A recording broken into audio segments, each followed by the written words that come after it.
Previously, Vanessa, what happened here? She barely looked up. I've been busy, stressed. I can't do everything, Ezekiel. I'm not your maid. Something in her tone cracked something inside him. Then we'll get help. What? Help. Someone to manage the house. Clean, cook, maintain things. If it's causing this much stress, we'll solve it. He pulled over at a small electronics shop. Behind the counter, a woman was helping an elderly customer, her voice patient and kind as she explained the difference between phone models. Do you work here full-time? Yes, sir. This is my aunt's shop. I help her manage it. And you enjoy it? She paused, considering the question seriously. I enjoy helping people. I enjoy doing work that matters, even if it's small work. Is there something wrong with that? No. Ezekiel found himself smiling. What's your name? Amara, sir. Amara. I'm Ezekiel. He hesitated, then continued.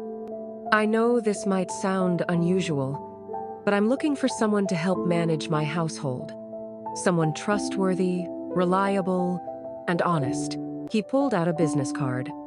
Think about it. The salary would be substantial. Accommodation provided, respectful boundaries maintained. Amara called 3 days later. She had questions about duties, about expectations, about privacy. Ezekiel answered each one honestly. When she finally accepted, he felt relief wash over him. Vanessa's reaction was instant and volcanic. You hired who? Where? A reliable woman who needs work. Someone who will help maintain the house so we can focus on our relationship. Vanessa monitored Amara's every movement those first weeks, criticized her cleaning and her cooking, made snide comments about people from shops not understanding how real households work. Amara endured it all with quiet grace. She never complained, never argued back, never showed anything but professional courtesy to both Ezekiel and Vanessa. But she noticed things. How Vanessa's phone calls always happened in closed rooms.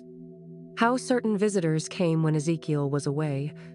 How papers on his desk would be slightly moved, as if someone had been reading them. One evening, after Vanessa had left for dinner with friends, Amara found Ezekiel in his study, rubbing his temples. Sir, may I say something? Of course. Please be careful who you trust completely. Sometimes the people closest to us can hurt us the most. Ezekiel looked up at her. Thank you, but you don't have to worry about me. Amara nodded her head and left. He should have listened. When his housemaid Amara warned him to be careful who he trusts, he told her not to worry. Big mistake. It happened on a Friday night, 3 months after Amara started working for him. Vanessa wanted to celebrate a business deal he'd just closed. She cooked dinner herself and sent Amara home early. Let me take care of you tonight, she said. The meal was good. The wine was expensive. The conversation was easy. Ezekiel went to bed feeling better about things than he had in months. He woke up 12 hours later with his head pounding. His phone wouldn't stop vibrating. His lawyer, his accountant, his business partners, all saying the same thing. Properties transferred, accounts emptied, business registrations changed, all with his signature. He didn't remember signing anything. Vanessa was gone. Her clothes, jewelry, everything. Her phone was disconnected. On the kitchen counter was her engagement ring and a note. Thanks for the experience, Mr. Adeyemi. Some of us work smarter, not harder. V. She drugged him and cleaned him out. The next 6 weeks were hell. Banks froze what was left. Investors pulled out. His employees quit. The newspapers loved it. Young Millionaire's Spectacular Fall was the headline they ran for 2 weeks straight. The penthouse went first, then the cars, then his office. Worse were the loans he never knew about. Vanessa had been taking them out in his name for months while he traveled and trusted her. 2 months after that Friday night, Ezekiel moved into a 2-bedroom apartment in Yaba. Peeling paint, Cheap furniture, the kind of place he never thought he'd live in. Everyone disappeared. The friends, the business contacts, all gone. Except Amara. "Sir, I made jollof rice. You need to eat." Ezekiel was on the couch, staring at the wall.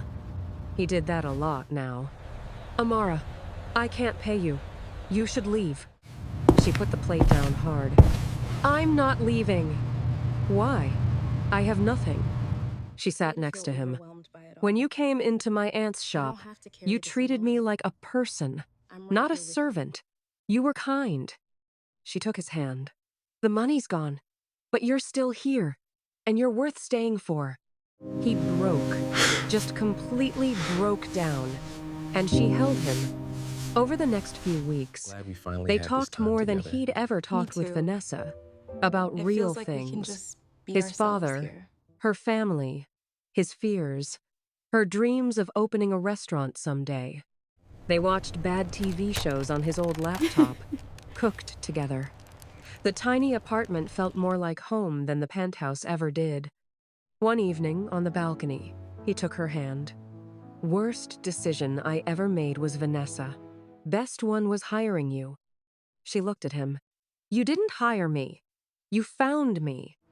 When he kissed her, everything felt right for the first time in years. 6 weeks later, 4 black SUVs pulled up outside. Ezekiel was making breakfast when he heard them. "Amara, you expecting someone?" Her face went white. "They found us." "Who?" The knock was polite but firm. Ezekiel opened the door. 6 men in suits and one older man who looked like he owned half of Lagos. "Mr. Adeyemi, we need to talk about my daughter." "Your daughter?" Amara stepped forward and knelt in front of the older man. "Father, I'm sorry."